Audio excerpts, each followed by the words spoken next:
Shalom Aleichem Rabotai, this is Rabbi Kovacs. We are continuing our study of Mishnah Yomi in the fourth parak of Maasrot. We've been discussing in the past couple prokim activities that make produce have a gemar malacha, a finishing step of the production, or bringing it into the bayit, or doing some kind of transaction with the produce. And all of these items are kovea lemaiser, meaning they fix an obligation to take meiser. There's no more snacking until you actually take the tithes. Here, the fourth parak Mishnah Aleph gives some exceptions. Hakovesh, someone is pickling produce. Vasholek is partially cooked, is par cooked. Molech, or he's salting it. Hiuv. So these steps are considered like cooking, and cooking, as we saw in the last parak, actually cooking the food makes it chayiv and meiser. Because if you're cooking it, it's a formal kind of eating. It's a real su'uda. It's not merely a snack in achilat arai. Chamim ba'odama. But bear is sticking it into the ground to ripen. Sometimes that helps the fruits ripen. Potter. That's not considered a fixing for the taking of Maasrot. Hamtabu basade potter. Dipping food out in the field, that's potter, meaning he's dipping it into salt, vinegar, ketchup, whatever he's got out in the field, but he's not at home at his table with a bunch of dips and a nice layout or a nice suda. It's not a suda. He's just dipping his bread or his produce or his grapes, his fruits, his bananas into some kind of dip out in the field as he's watching his sheep. Hapotsea zetim shiatzamehem sraf potter.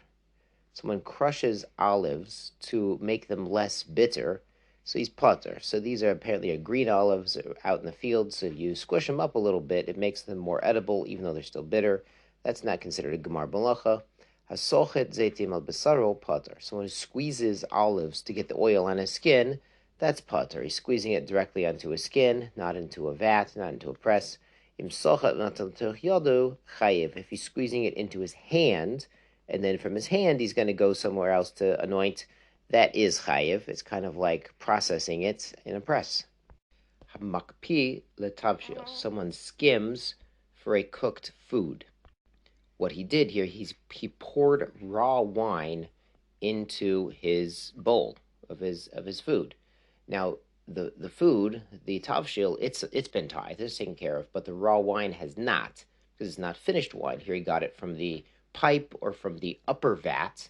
If we recall in the first parak, the seventh Mishnah, when they would finish wine, the finishing step was to go down to the lower vat where the grape juice flowed into and skim the top, to be makpi the shmutz, the skins, the seeds, the stems off of the top. But here he's just pouring the raw wine into his food, and then he's taking out the seeds so he can eat his food. So that's potter. It's not finishing for the wine. The kadera chayiv. If he poured raw wine into empty pot and then skimmed it off, he is chayiv in meiser. Ipnei shehu kibor katan, because an empty pot, it's like a small bore. It's similar to what we saw in the first parak, 7th Mishnah. The wine flows down into the lower reservoir, and then you skim it off. It's considered finished. Mishnah bet tinokot, young children, shetamnu ta'enim l'Shabbat. They've hidden figs for Shabbat. This is amazing, Rabosai. These young children are getting ready for Shabbos. Tinokot is quite young, very young toddlers we're talking about, but they have enough mental capacity to realize that they see their parents, their peers getting ready for Shabbos, and they want to do something. This is such a reminder, Rabosai, that our kids emulate us. They don't do as we say, they do as we do. So even though these children are so small, they see everyone else running around preparing for Shabbos, so they want to do something too. So they hide figs for Shabbos. Either that, they don't want their friends to take their figs, because back then the Rambam says you gave kids figs, fruits, nuts, honey when they memorized their Mishnah.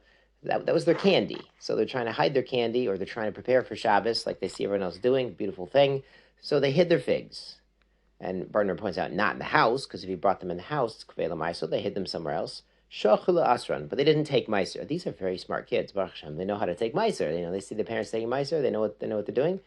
Lo yochlu the motzei Shabbat. They can't eat them motzei Shabbat ad she'asru, until they take meiser. So now they can't eat them on Shabbat, because Shabbat itself, even a snack on Shabbat, is kovei l'meiser. As we've mentioned, every eating on Shabbat is chashuv, is kavua. No snacks on Shabbos. So you might think you're snacking on Shabbos, but your neshama yisera has other plans. So it's a reminder on Shabbos to make all of our activities more kavodical, to use a new word, to have a kavua kite to our eating and our drinking and whatever we're doing on Shabbat for the kavod of Shabbat.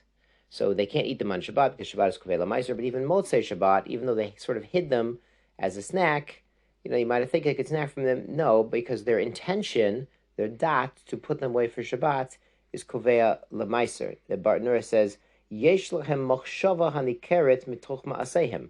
You might have thought these young children don't have a valid intent. We've seen earlier the intent of the father is binding on the members of the household, but here we can see from their actions putting these figs away for Shabbat, they intended them to be for Shabbat, so it's binding. It is kovei l'maiser. Similarly, kol kolat Shabbat, a basket set aside for Shabbat. He wants to eat this basket of fruit on Shabbat for Suda, as dessert. Beit Shammai potrin, Beit Hillel machayvin. So Beit Shammai says it's potter. You could still eat the fruit before Shabbos starts. Beit Hillel says no. It's kavod Shabbat already. It's already set aside for Shabbat, and therefore it's kavua already, like the figs that the kids have hidden.